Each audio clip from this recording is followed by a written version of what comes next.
Hi, this is Mrs. Cooper here with a video on the Macbeth question on Literature Paper 2, your exam on the 26th of May.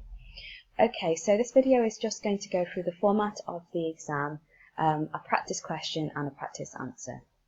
So the Macbeth question is on section B of Literature Paper 2, so it comes after the poetry, part A and part B. The question is going to take 45 minutes, so make sure you stick to your timings.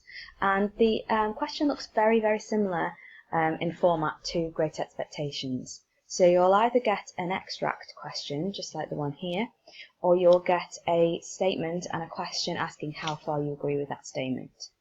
And as with the Great Expectations exam, we advise you to go with the extract question because it's just easier for you to gain marks on analysing language, form and structure because the text is in front of you. So just like Great Expectations, all assessment objectives are assessed for this question. So AO1, understanding the text, using quotations to support your answer, explaining in detail and offering a personal response. AO2, analysing language and form and structure to gain those higher marks. If you only do 1 out of 3 or 2 out of 3, you cannot get into the higher bands, so do be aware of that. AO3, analysing the context in which the play was written and performed. And AO4, using a range of ambitious vocabulary and making sure your spelling, punctuation, grammar is accurate. Okay, so this is our example question that we're working with today, and it's from Act 1, Scene 3, when Macbeth and Banquo encounter the witches for the first time. Do be aware of the importance of the location in which the question is taken from, because you can talk about structurally why that's important. So if you get a sentence starter in there, structurally this is important because it is the first time that Macbeth and Banquo encounter the witches, it introduces the theme of the supernatural, etc., etc. So make sure you pay attention to where that scene is from. So our question is, explore how Shakespeare presents the characters of Macbeth and Banquo being manipulated by the witches. Refer closely to this extract and elsewhere in the play. Okay, so even before I'm starting to read the question, I'm going to start unpicking the question. So, explore how Shakespeare presents the characters of Macbeth and Banquo. So I know that to be gaining high marks here, I need to talk equally about the effects of Macbeth and Banquo in this scene. The word manipulated is very important, so I'm going to try and look at maybe the devices that the witches use, or the way in which they manipulate Macbeth and Banquo, and how we can see the effects of that manipulation on them. And of course it says refer closely to this extract, so that's how I'm getting my marks for AO2, language, form and structure, and elsewhere in the play. So I need to be talking really at least 2 moments elsewhere in the play to be getting high marks. Okay, so it starts with that very interesting quotation, Macbeth, so foul and fair a day I have not seen. So straight away I'm thinking this links to the opening lines of the play, that the witches actually recount themselves when they say fair is foul and foul is fair. So I'm going to be talking about that in my answer. So Banquo then continues, how far is it called to forest? What are these so withered and wild in their attire? So interestingly, we've got what we call here an interjection. He's interrupting his own speech, which shows his surprise and his shock. So a bit of language analysis there. So withered and so wild in their attire, okay, alliteration and spotting, that look not like the inhabitants of the earth and yet are on it. Well, that can't make sense together, so for me that's a bit oxymoronic, a bit of a paradox there. They can't, look like they belong on the earth, look like they don't belong on the earth, yet are still on it. So for me that links with the idea of the witches being false and double, so the theme of reality versus appearance. Okay then, Banquo then moves on to directly addressing the witches. Live you, or are you aught that man may question? You seem to understand me, by each at once her chubby finger laying upon her skinny lips. You should be women, and yet your beards forbid me to interpret that you are so. So again, linking with this idea of a kind of falsehood of the witches, not just in the way that they are going to talk to them, but that's even foreshadowed in their appearance, that Banquo has cleverly dissected right from the start. So Macbeth is not really concerned with the conflicting appearance of the witches. He wants to actually listen to what they have to say. So an interesting juxtaposition there in the reactions of Banquo and Macbeth. Speak if you can, what are you? And then straight away the witches make their intentions clear to Macbeth by addressing him. All hail Macbeth, hail to thee Thane of Glamis. All hail Macbeth, hail to thee Thane of Cawdor. All hail Macbeth, that shalt be king hereafter. And Banquo straight away, very perceptibly, notices the change in his friend. Good sir, why do you start and seem to fear things that do sound so fair? And then he changes his direction towards the witches. In the name of truth, are ye fantastical, or that indeed which outwardly these show? My noble partner you greet with present rates of great prediction, of noble having and of royal hope, that he seems rapt withal. He notices that Macbeth is already completely hooked on the witches due to these prophecies. To me you speak not. If you can look into the seeds of time and say which grain will grow and which will not, speak then to me, who neither beg nor fear your favours nor your hate. So he's challenging the witches here there. He's saying, well, you've not really had the same effect on me, so let's hear what you've got to say. Hail, hail, hail, lesser than Macbeth and greater. Very paradoxical and oxymoronic again. Not so happy, yet much happier. Thou shalt get kings, though thou be none. So all hail Macbeth and Banquo, Banquo and Macbeth, all hail. And then straight away Macbeth jumps in there with an imperative, showing his desperation towards the witches. Stay, you imperfect speakers, tell me more. By Sinel's death I know I am Thane of Glamis, but how of Cawdor? The Thane of Cawdor lives, a prosperous gentleman, and to be king stands not within the prospect of belief, no more than to be Cawdor. Say from whence you owe the strange intelligence, or why upon this blasted heath you stop our way with such prophetic greeting. Speak, I charge you. Again an imperative from Macbeth. And then it ends with this cliffhanger of the witches vanishing. So interesting structural end to that extract.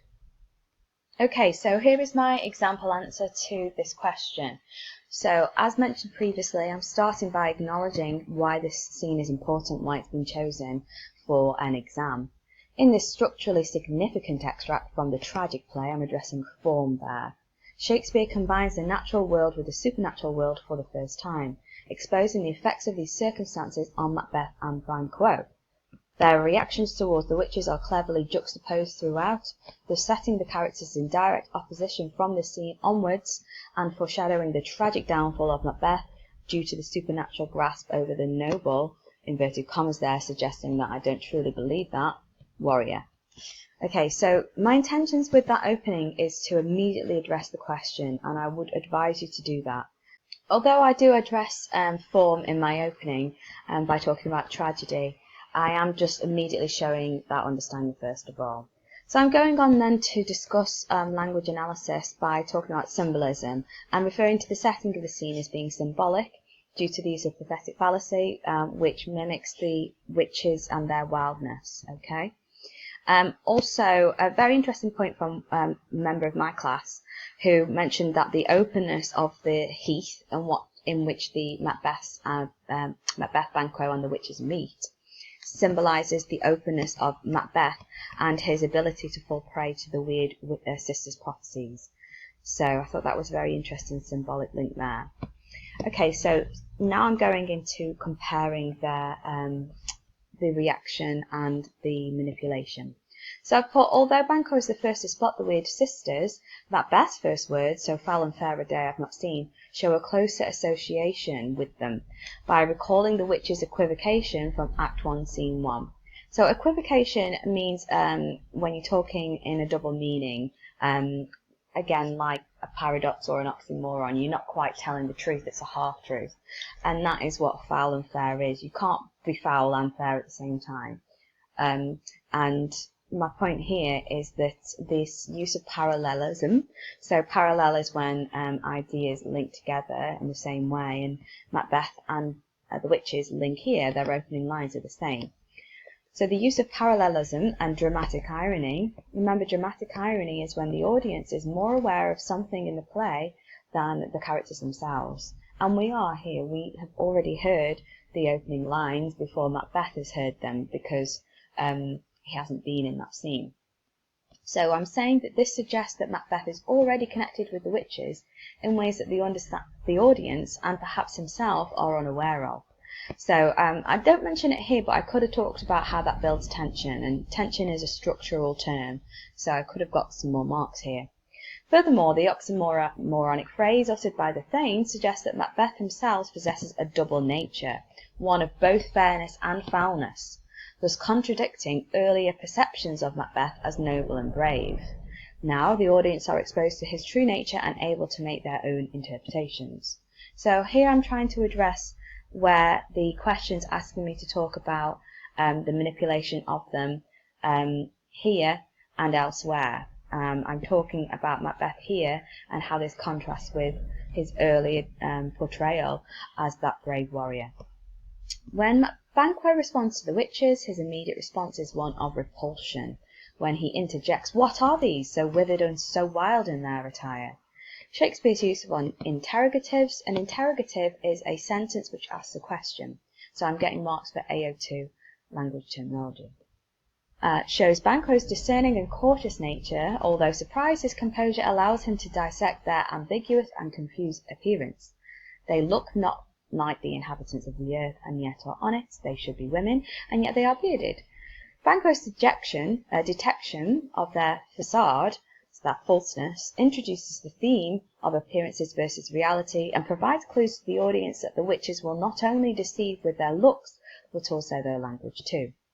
Banquo's behaviour here sets up his personality for the entirety of the play. Not only does he resist the devil's temptation, he is so pure and discerning he is able to perceive a change in his fellow warrior Macbeth, who appears rapt with awe.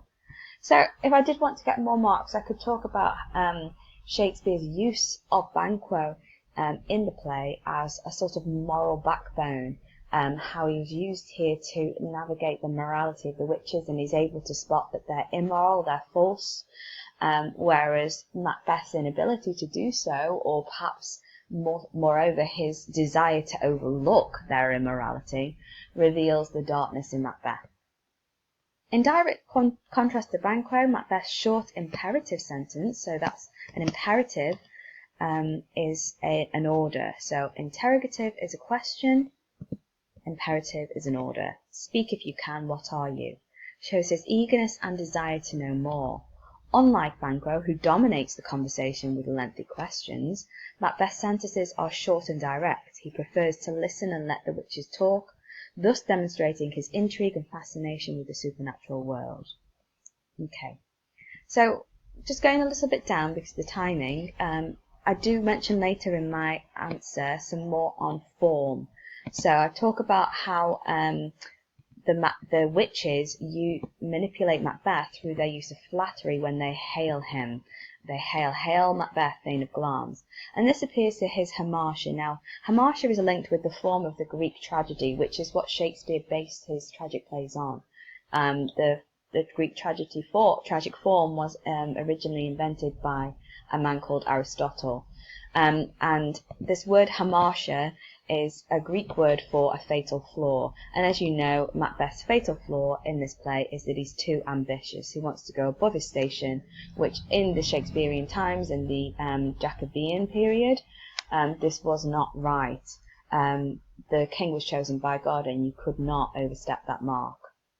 Okay? You might be thinking that context is lacking, but I am trying to interweave it here.